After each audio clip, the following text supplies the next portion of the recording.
You think you know what you want. You want this or that. You say, I just want to be happy.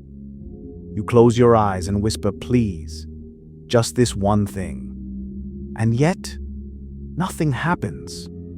The thing you wanted most slips through your fingers like water, leaving you angry and confused.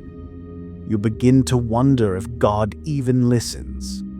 Does he even exist? Or is the universe that brought you here simply indifferent to your pain?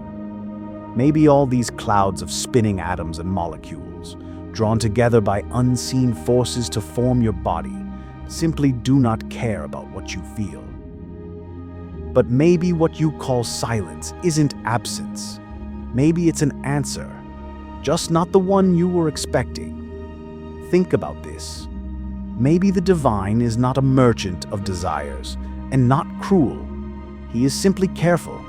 Maybe unanswered prayers contain mercy.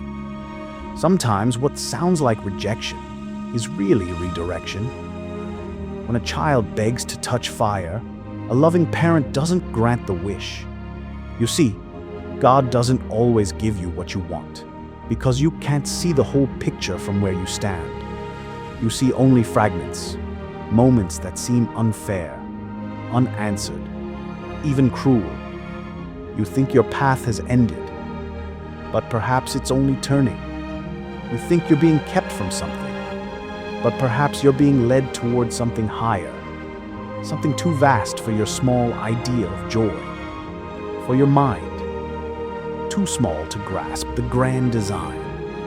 Because the truth is, God doesn't owe you what you imagine. He doesn't move according to your schedule. He moves according to your readiness. He gives you what will wake you. It's easy to find God when prayers are answered.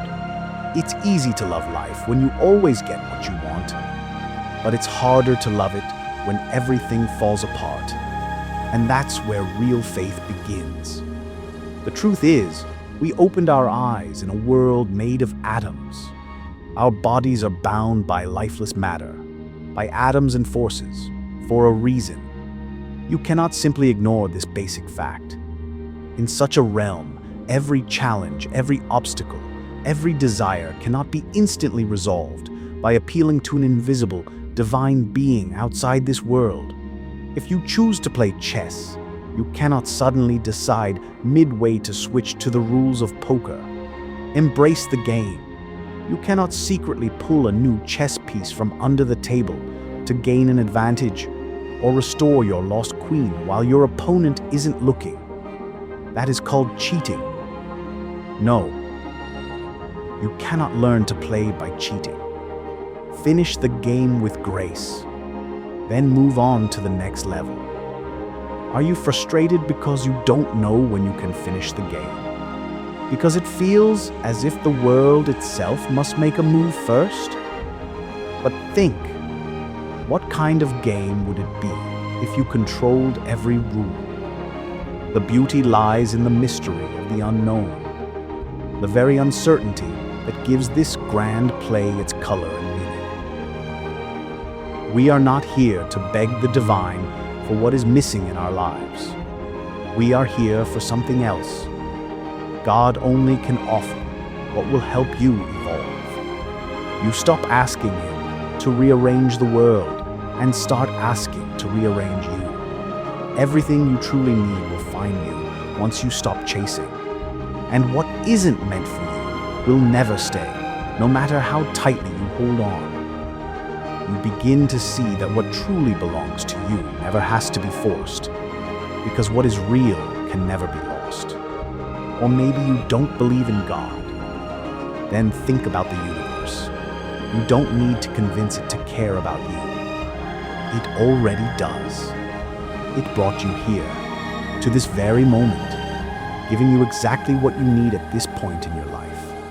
It gave you everything for the play. Our souls learn through contrast.